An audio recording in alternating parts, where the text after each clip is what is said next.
Welcome to Atul Education. तो friend, इस video के अंदर हम लोग कॉस्ट अकाउंटिंग के पेपर को एनालाइज करेंगे जो कि प्रीवियस ईयर्स के लास्ट ईयर के पेपर है। इसमें कौन से टाइप्स के क्वेश्चन पूछे गए थे, किसके ऑप्शन में कौन सा चैप्टर का क्वेश्चन पूछा गया था, और इसमें से कौन से क्वेश्चन आपके आने वाले एग्जाम के लिए इम्पोर्टेंट्स हो सकते हैं, ये सब चीज़ों को हम लोग एनालाइज करेंगे। तो सबसे पहले हम लोग देखते हैं यहाँ पर, ये अप्रैल 2019 का पेपर है। इसमें जो आपको पता कि आपका जो एग्ज़ाम रहता है वो 100 मार्क्स का होता है। मीन्स 3 आवर्स का आपको टाइम रहता है, टोटल 100 मार्क्स का आपका पेपर रहेगा। और ये पेपर पैटर्न अप्रैल 2019 का है।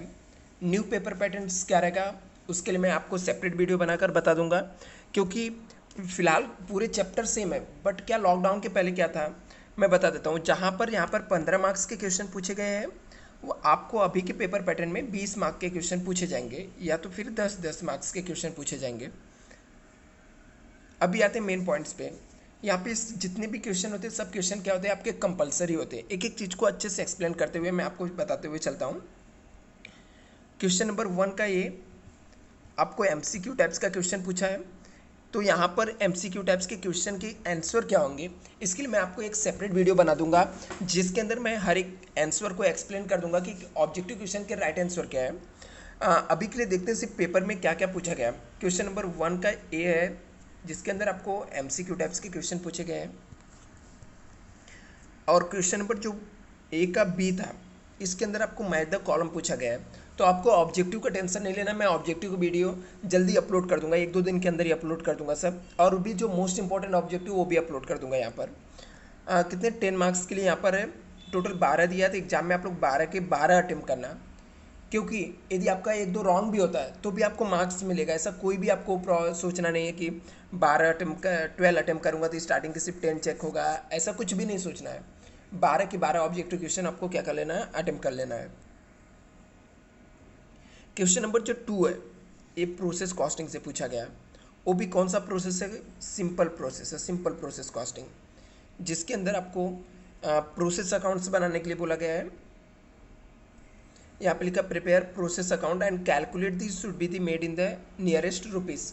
बोलता है यदि आपको क्या करना है, प्रोसेस अकाउंट बनाना है, इनकेस कहीं पे राउंड अप करना रहेगा तो रुपीज़ तक आपको पॉइंट में कुछ आता रहेगा तो रुपीज़ तक आपको क्या कर देना है, राउंड अप कर देना है। और करके ऑप्शन में आपको वापस से प्रोसेस अकाउंटिंग ही पूछा गया है, जहाँ पर प्रोसेस ए बी सी। अभी ये कौन सा प्रोसेस का टाइप्स यहाँ पर पूछा गया है, तो यहाँ पर थोड़ा सा जो मैंने स्कैन किया हुआ पेज, उसमें थोड़ा सा एक पेज में प्रॉब्लम है। तो आप लोग यहाँ पर मैं आपको फिर भी एक्सप्लेन करके बता देता हूँ, बट इसको राइट करके मैं आपको सेंड कर दूंगा। तो यहाँ पे जो प्रोसेस अकाउंट पूछा गया था, इसके अंदर भी आपको पार्टली सोल्ड और partly warehouse transfer method पूछा गया था। मतलब वेयर हाउस में कुछ आपको अमाउंट वेयर हाउस में ट्रांसफ़र करना पड़ता है, कुछ जो नेक्स्ट प्रोसेस में ट्रांसफ़र करना पड़ता है वो पूछा गया था। मतलब प्रोसेस के ऑप्शन में प्रोसेस ही था, लेकिन यहाँ पर सिंपल प्रोसेस था। यहाँ पे पार्टली सोल्ड और sorry partly transfer to warehouse और partly transfer to next process type का क्वेश्चन पूछा गया था। यदि हम लोग बात करें यहाँ पर क्वेश्चन नंबर 3 का, तो कॉन्ट्रैक्ट कॉस्टिंग यहाँ पर है। अभी कॉन्ट्रैक्ट में कौन सा कॉन्ट्रैक्ट यहाँ पर पूछा गया है, तो यहाँ पर हम लोग देख सकते हैं कि कॉन्ट्रैक्ट जो क्वेश्चन नंबर 3 है, इसमें कंटिन्यूअस कॉन्ट्रैक्ट पूछा है, सॉरी मेनी कॉन्ट्रैक्ट पूछा गया है। मेनी कॉन्ट्रैक्ट मतलब ए बी सी करके 3 अलग अलग कॉन्ट्रैक्ट दिए हुए हैं। इसके अलावा इसके ऑप्शन में क्या पूछा गया है, इसके ऑप्शन में भी कॉन्ट्रैक्ट अकाउंटिंग ही पूछा गया है, जो कि आपको 1-2-3 मतलब 3 ईयर्स का अलग अलग ईयर्स के कॉन्ट्रैक्ट पूछे गए हैं। ऊपर का जो है मिनी कॉन्ट्रैक्ट है, मेरे 15 मार्क्स का, और उसके ऑप्शन में 15 मार्क्स के कंटिन्यूअस कॉन्ट्रैक्ट आपको पूछे गए हैं। क्वेश्चन नंबर 4 का जो ए है, यहाँ पर पहले हम लोग देख लेते हैं। हाँ, क्वेश्चन नंबर 4 का ए जो है, ये आपको कॉस्ट कंट्रोल अकाउंट से पूछा गया है। कॉस्ट कंट्रोल आपका फर्स्ट वाला चैप्टर है ना, उसके अंदर से क्वेश्चन पूछा गया है। ये पूरा ट्रांजेक्शन उसके दिए हुए हैं। और करके इसके ऑप्शन में जो पूछा गया है, वो आपको पूछा गया है यहाँ पर परचेस मटेरियल इशू प्रोडक्ट, ये भी कॉस्ट कंट्रोल से ही है। यहाँ पे जनरल एंट्री पूछा गया, पास जनरल एंट्री आपको पूछा गया है।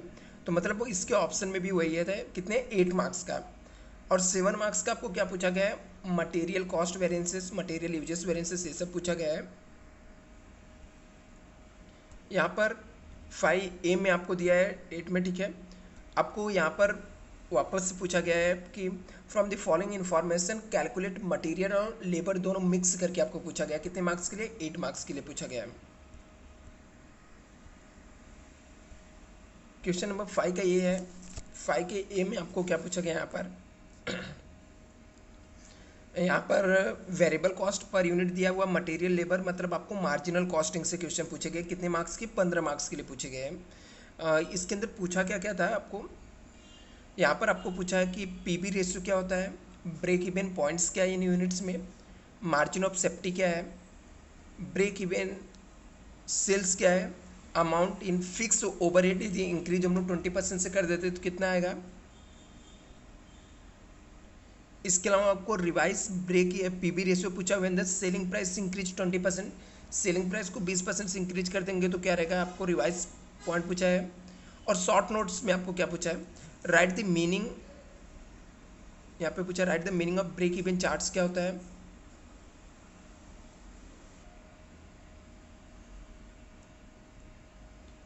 और इसके अंदर शॉर्ट नोट्स में आपको पूछा है explain the break even charts क्या होता है, when the step draw the break even charts आपको ड्रॉ करने के लिए पूछा है। और explain the short meaning benefits of standard costing क्या होता है।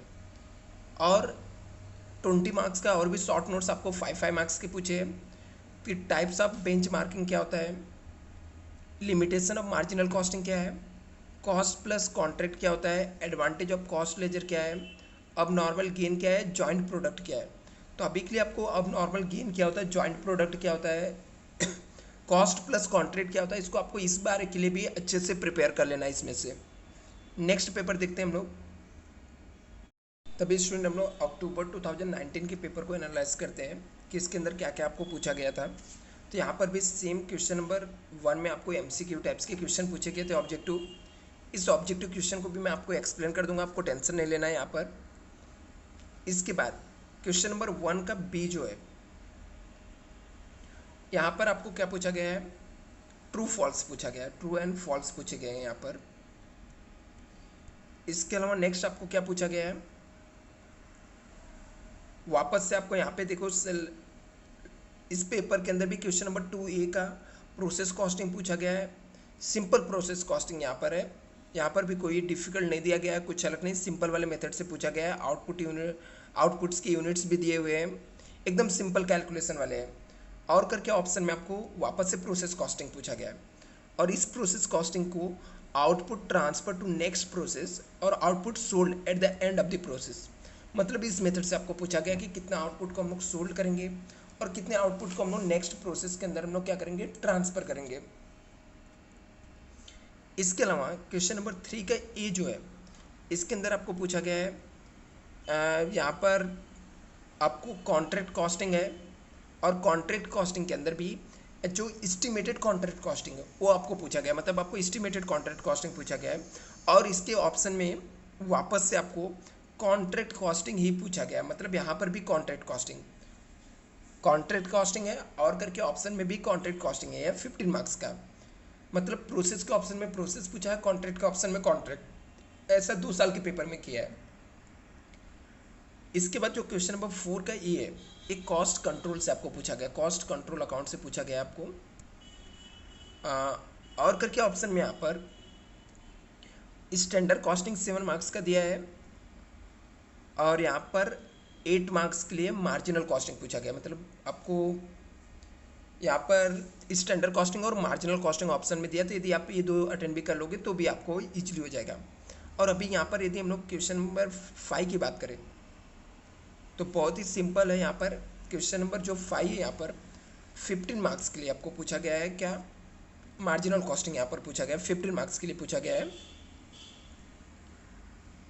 और करके ऑप्शन में यहाँ पर ये भी 15 मार्क्स के लिए पूछा गया, स्टैंडर्ड कॉस्टिंग पूछा गया, जिसके अंदर आपको मटेरियल वेरिएंसेस और लेबर वेरिएंसेस से 2 चीज़ें कैलकुलेट करने के लिए यहाँ पर बोला गया है। और थियरी क्वेश्चन की यदि बात करें हम लोग तो यहाँ पर क्वेश्चन नंबर 6 के ए में जो थियरी क्वेश्चन पूछा गया है, describe the briefly the cost procedure adopted in the process costing क्या रहता है, ये पूछा गया है। Explain the life cycle of costing क्या होता है। और बट यहाँ पे शॉर्ट नोट जो बहुत ही सिंपल पूछा गया था, इस बार के लिए भी आप लोग प्रिपेयर कर लेना, ब्रेक इवन पॉइंट्स क्या होता है, नॉर्मल लॉस क्या होता है, रिटेंशन मनी क्या होता है, वर्क अनसर्टिफाइड क्या होता है, cost drive related to the business function of marketing क्या होता है, वर्क इन प्रोग्रेस क्या होता है। इस बार के लिए आप लोग ब्रेक इवन पॉइंट्स क्या होता है, नॉर्मल लॉस क्या होता है, रिटेंशन मनी क्या होता है, वर्क अनसर्टिफाइड और वर्क इन प्रोग्रेस क्या होता है। इतने क्वेश्चन को आपको अच्छे से प्रिपेयर कर लेना है। इसके बाद नेक्स्ट हम लोग देखते हैं